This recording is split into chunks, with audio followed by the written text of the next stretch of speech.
folks, Dr. Dillon and Lord here at St. Clair College RNI. Welcome to Discovery Junction, College Research Explorers. Hi, Samar. Hi, how are you? Good. How's your day going today? Yep, it's pretty much a sunny day, and it's going great. Great. So tell us a little bit about yourself. My name is Simarpreet Singh, and I am pretty much originate from India, Punjab, Ludhiana, and I love my city, no doubt. So I was born in pretty much a family business, so always told to take risk and always told to take calculated risk, I would say. Always, my father always used to say me like, be aggressive with your actions and be patient with your results. So I think like I got a pretty much like aggressive mindset from him, like to do like different things around the world and to like make a difference in the world. Yeah. And that's why like I came to Canada. I'm currently in the electromechanical engineering course. It's a 3-year course, and after that I got in here in University of Windsor to get my mechatronics degree. And it's pretty much amazing to get like how the college life is in Canada, and how the university life is, right? So I got the both the taste, and I'm also like an mechanical engineer. I have done the diploma in India also, and I was pretty much like above average student. Always go like in like starting 90s or like 88, 89, 90s. So but yep, I never focused on academics a lot when I used to be back in home. But with time, I would say like I realized that how much education is really important in your life, and how much you can improve yourself if you're pretty much educated about the things you want to do in your life, right? Um, if you don't know like if you don't know anything, you will say like I know everything, and once you start reading the stuff you really love, and you will say like I didn't know anything about it, and there's like a billion things you need to learn about it. So I just love engineering. I pretty much read like every kind of textbook. Yep. So even like it's electronic engineering, mechanical, computer science, I pretty much read everything, and I just love to read books, and I don't know why, but yep. So I'm just trying to learn. Like in my next 2 years, my main goal is to like gather as much knowledge as possible before I land into the field, because they're just saying that if you got 3 days to cut a tree, put 2 days to like sharpen your axe, and then put 1 day to cut a tree, rather than putting 3 days to cut the tree and put that extra effort. So same rule I'm following right now, and yep. Yeah, thank you for sharing it. It seems like you're really motivated to continue the vision your father has shared with you, and crossing continents and being in different countries really kind of resonates as we begin to think about the three overarching research questions that Lord will be sharing with you shortly. Just a small point. My parents actually originate from northwest India too, Yeah. so Punjab, and so Sat Sri Akal. Yeah, sure, Sat Sri Akal. Yeah, so it's nice to be in the same space with you, and really get to know your journey here at St. Clair College. So, Lord, over to you for the first question. How can we make sure research is useful?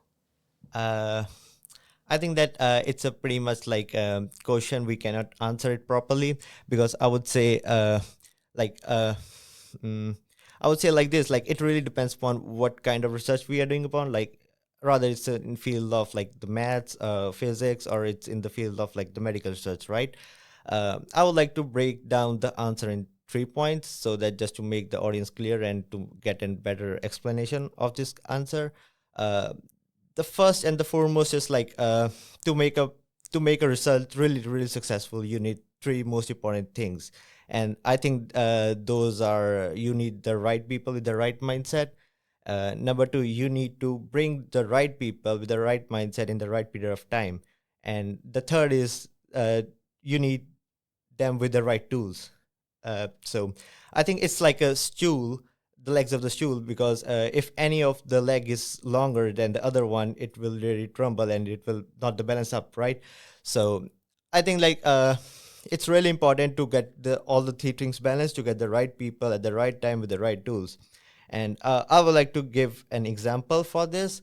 Um, like before, like 30 years ago, or when the humans landed to the moon, the NASA was using Saturn V, right? Saturn rockets, or they were trying to use the space shuttles with the rocket boosters. And whenever they launched the rockets, they just leave the rocket boosters into the space, and which just adds up into the space junk, right? So it doesn't make a lot of sense, because those space rockets takes a lot of efforts to get built in, because it's a space technology, and then when it returns back to Earth, it's just a shuttle, and the rest of the thing is just left in the space, right? And then SpaceX came in, and then they proved everyone wrong, and then made it possible to land the rockets vertically.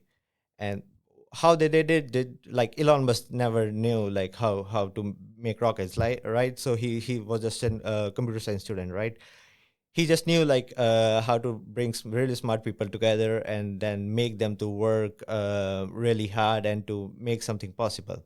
And even it same goes with the AI thing, which is going really hot right now, right? AI has made more advancements in last 10 years than it has made like in 80 years. And that's how where the tools come in. Why we were not able to make any chat GPTs before 10 years ago was because we never had that kind of computing power, right? Once we had NVIDIA H100 GPUs, they can do like 60 teraflops of operations in 1 second. So they opened a pathway to make the AI models, and now the thing exploded. And the second point for this answer, I would say, is a famous quote by Einstein. Is like, if we knew what we are doing, we would never call it research. So, yep, it really matters in a different way. Like, there is not 100% guarantee. Like, the theory of relativity is 100% correct, or the Newton's law of forces is 100% correct, right? There's still like some potential error that may occur, but it works for us. Maybe like it doesn't work for some alien species, right? They might not be using math, they might be using something else. So yep, there's a certain possibility like the things can be wrong, but we have to trust the guts, and we have to trust the numbers, and we have to trust the results, and then focus on that thing. And the third and most important thing for this answer, I would say, is the medical research, right? Which has made the most advancements. And I think that research exists, like it's a really good thing that research exists in the medical field, because if we see like 100 years ago, the average life expectancy was pretty low, right? Everyone was living like 60 years ago. There was like increase in child mortality rate, and now it has decreased to a certain level, and it's like now 2%. And like 100 years ago, like 3 out of every 10 child used to like die in the first 5 years, because like there were like not cure of diseases, and the diseases like tuberculosis, COVID, and mummy and other diseases just never exist today because of the advancements in technology. And that's all possible because of the research that's being happening, and people are trying to improve the quality of the life which people are living. And so we cannot say like 100% research can be useful, because everything got the potential of failure. But if we do something really like a large number of times, 100% we will gain success. Yep. And we can see like the history is the proof of it. Yeah, so I can see that you made a lot of synergies between many different elements of research in different fields, and how they can really impact our day-to-day lives, obviously being more relevant and responsive. Most recently to COVID and the pandemic that really affected most, if not everybody, around the world, and how we dealt with it from nation to nation really triggered this concept of, well, what is research and how is it useful? And I love those synergies between how we can think about innovation as a product of one industry, and how it can spread to others. A case in point, artificial intelligence, and how that's soon upon us, if it isn't upon us already. And I think that articulation really brings home the rebranding that we've gone through here at St. Clair College, from research and development to research and innovation, and really thinking about putting at the forefront this idea of how we innovate collectively. And we're not able to innovate and do research at St. Clair College without our student population. So I'm really grateful for you for sharing those thoughts. And it kind of lends itself to this second question that we're going to throw out in a moment. And so Lord has that question for you. Go ahead, Lord. So what does progress in research mean, and how can it help us? Again, I think that there's not a certain like a metrics where we can like measure the progress for the research, but yeah, but we have like we can see it in the vast number of varieties, and then take an collective measurement, and then see like how it has really affected the things around us. The first and foremost is, I think that the research is being used is just to make the human life more better and in a more quality way, right? Everything we are doing right now is just to make the things more better than from the current versions, just to make the human life more better, like increase the living conditions of an average person in the world, and everything just revolves around it regarding such, right? But we can also use some other metrics, like we can see the GDP of a country or economic growth, which is really important, right? The countries like United States or Canada or United Kingdom has really have advanced research, right? They have the best universities in the world, and I think the universities are the great research centers. Like the MIT got their own just a nuclear reactor in their basement just to experiment upon the nuclear things, right? And the Stanford and the Berkeley was famously for the Project Manhattan, which Oppenheimer, everyone's seen it, right? So Einstein and Oppenheimer work in the University of Berkeley, right, California. And if we see, I think the Harvard and Stanford are really contributed in the business side of the things. But yeah, and we can also see the addition in the education which is being provided by the research is really important. And can you help me out with the what was the second part of the question? Yeah, so I'm just going to repeat the question. What does progress in research mean, which you've eloquently explained, and then how can it help us? And let's try to position that in a college setting here in Windsor, how it can college-driven narratives support the research locally. And I think you touched upon it in terms of what is meaning. Yep. So I will give just example of like Windsor Exynos area or Windsor Detroit, right?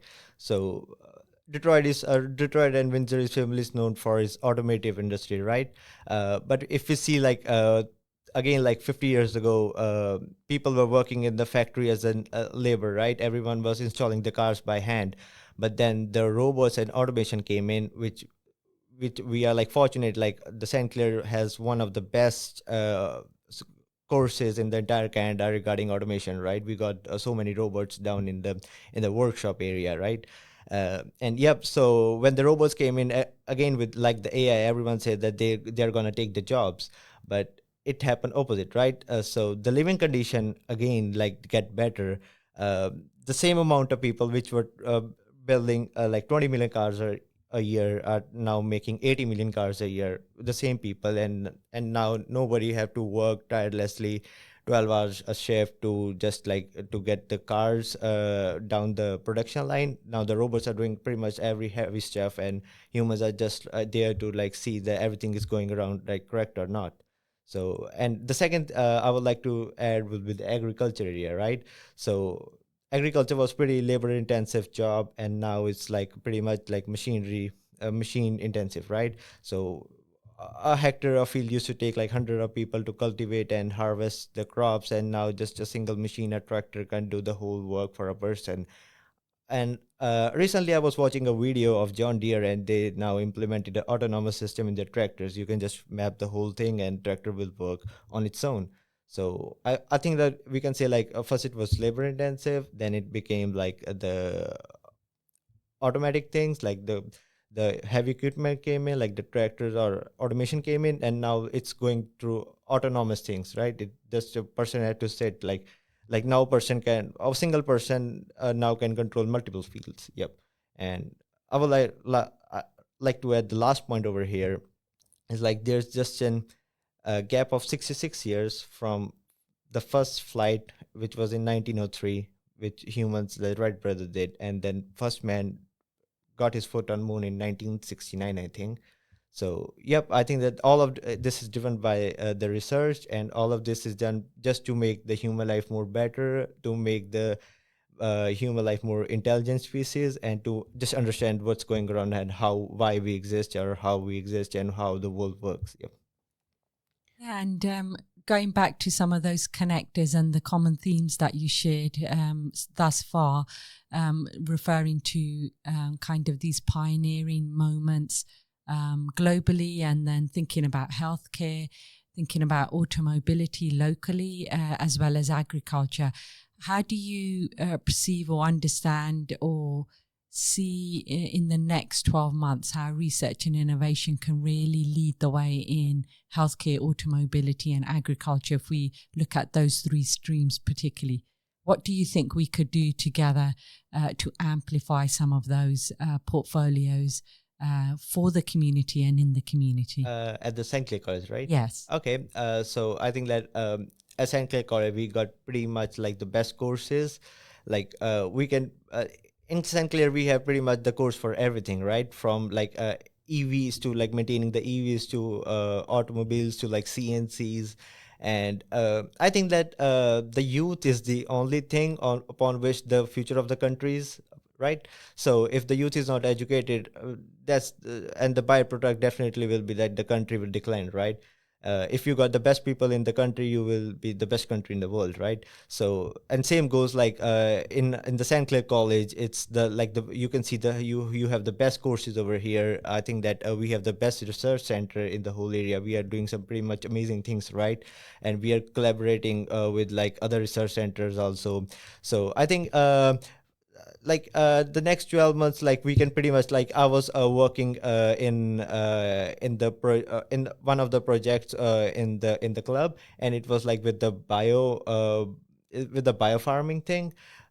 So I think that and it won, I think, the first prize in the Windsor area, or maybe like in the Ontario region, right?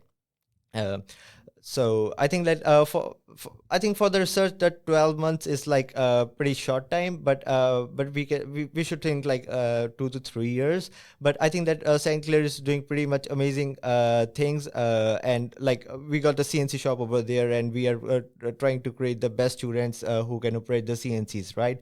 So if we talk about the Windsor, and again with the automobile sector, which is again like the Detroit is growing again, and it will definitely drag them back with the Windsor. And so I think that for the St. Clair College, it's doing its best thing to like grow and keep the economy of the Windsor area. Yeah.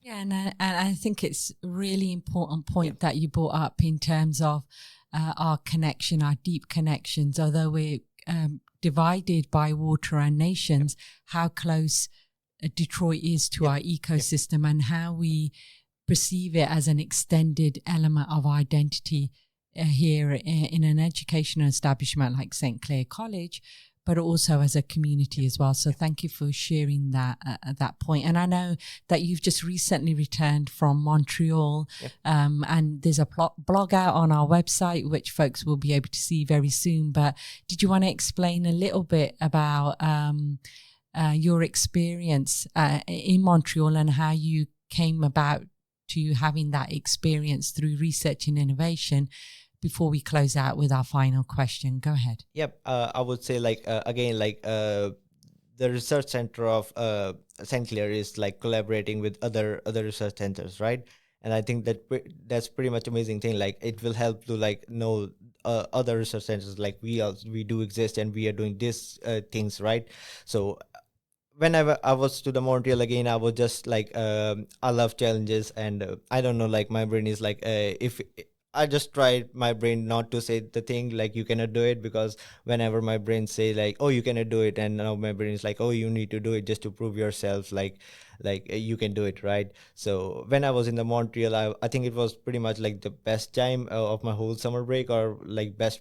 I'm in Canada just for a year, and it was the best part over the Montreal till now. Yep. But the work over there was pretty amazing. Like I was doing a mechanical thing, and a lot of things I learned. I would say like most of the things which I did over there was I learned in the classes of this St. Clair College, right, in my first semester.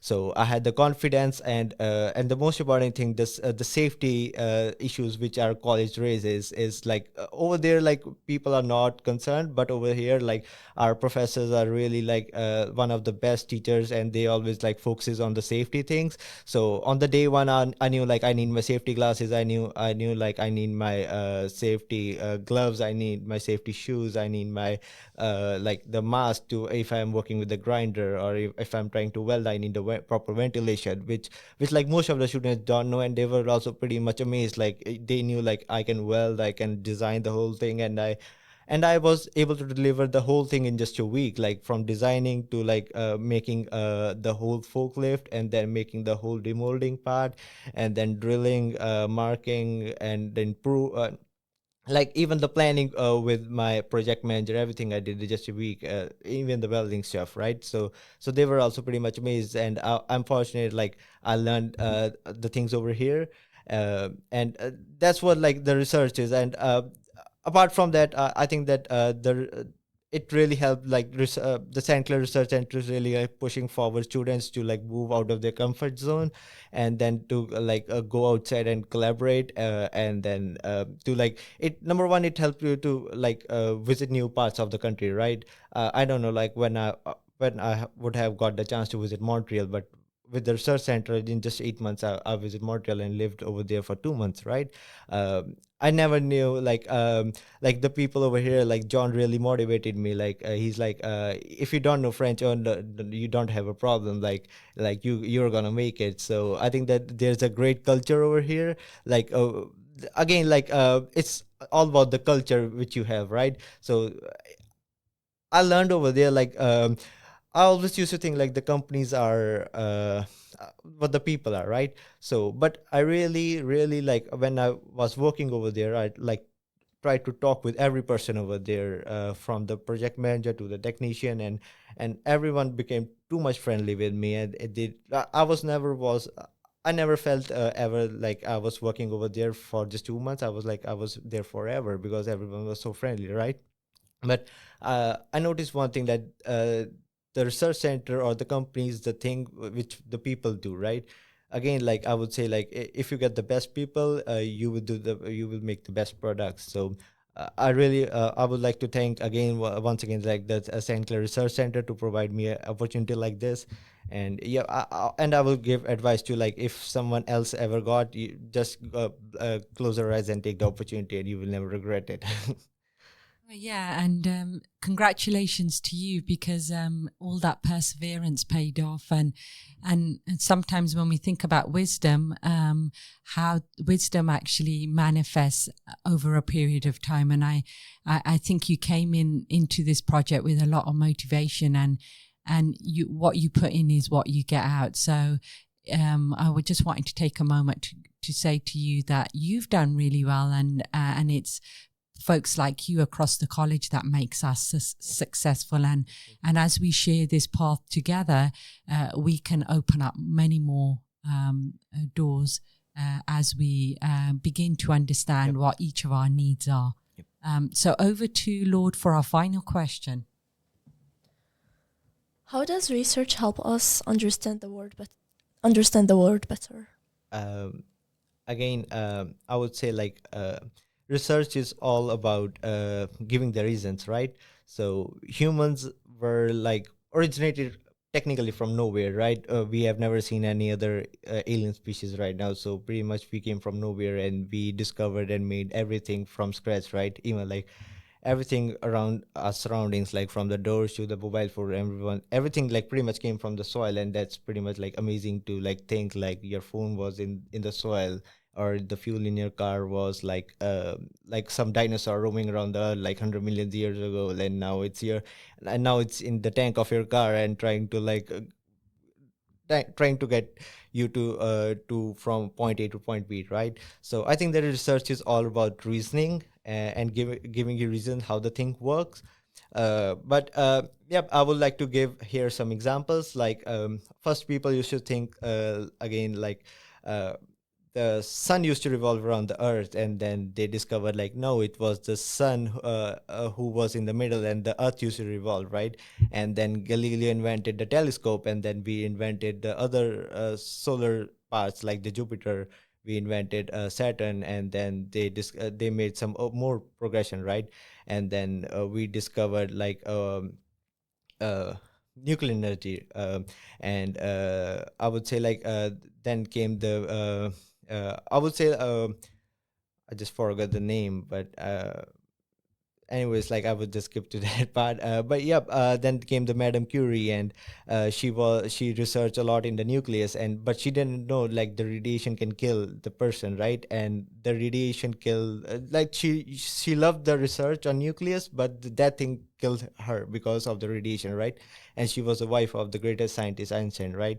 And then Einstein and then Newton gives us the laws of physics, and again that gives us the reason like why we are stick to the earth, why apple fall to the ground, right?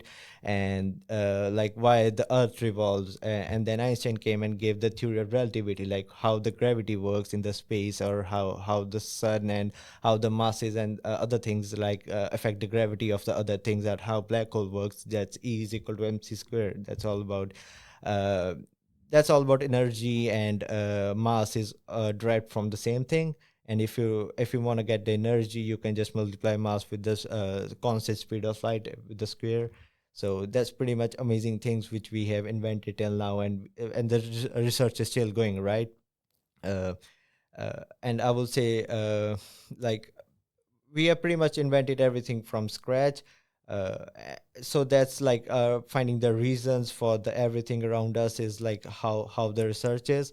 But yep, I would like to add like the most important thing which the research surveys help us, right? So the research surveys like the job satisfaction among the people, the birth rate which is going around the world, the health issues which are going, or the health quality of life people are living, right?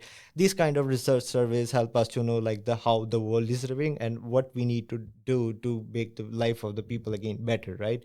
And then research surveys like inflation reports, or you can say again like the CPI, PCE, or the GDP growth every quarter or every month help us to know like how the economies are doing. And then the Federal Reserve can increase or decrease the rates and can really control the economy, just again to keep the economy stable, and to keep the life of the people stable, and to again like to keep and have the living conditions of people in a stable place. So I think that research is the only thing that drives everything around us. So if we stop innovating, if we stop researching, we will just stuck at one place, and then it will be like that humans will be not much like the intelligent species.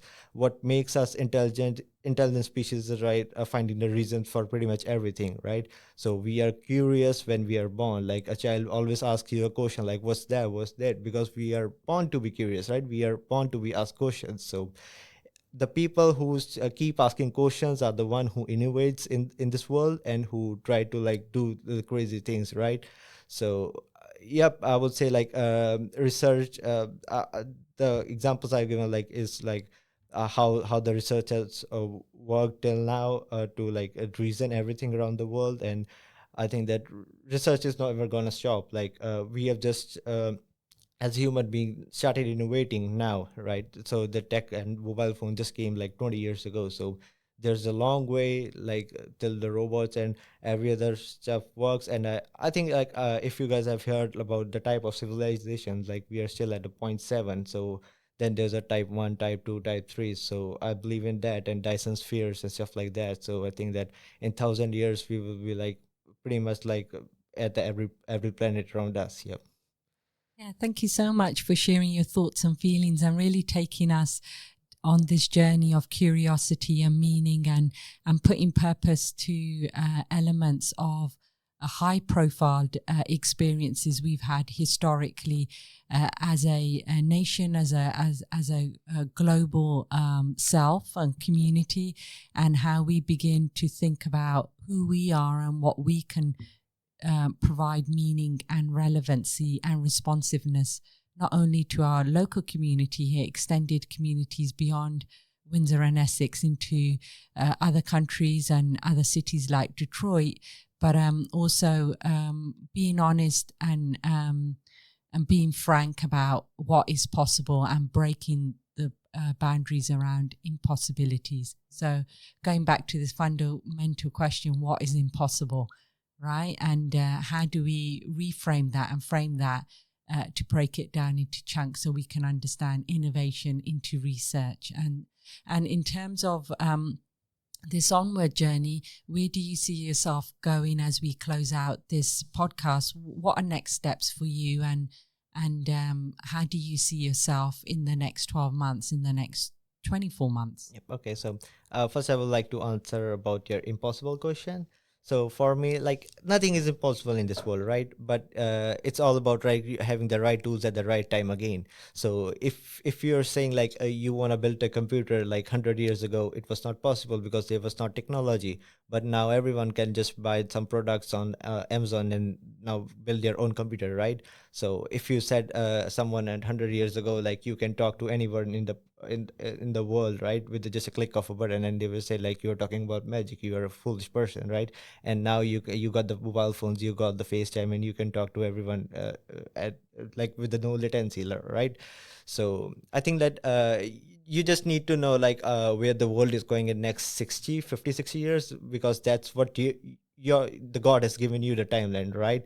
So you cannot say like what the thing happened 10 years ago and you missed something, because that was not your timeline, right? You just need to care about like what's going to happen in 50 or 60 years ago, and you just need to capitalize on that thing if you want to do something great, right? Because if I say like, okay, so I want to build something around the sun to just capture its solar energy, but that thing is not impossible right now because we don't have the technology, right? But 1,000 years after today, 100% will be possible, right? So I think that it really depends upon like what you want to do at what time, and that makes the thing possible and impossible. So it's all about the mindset, right?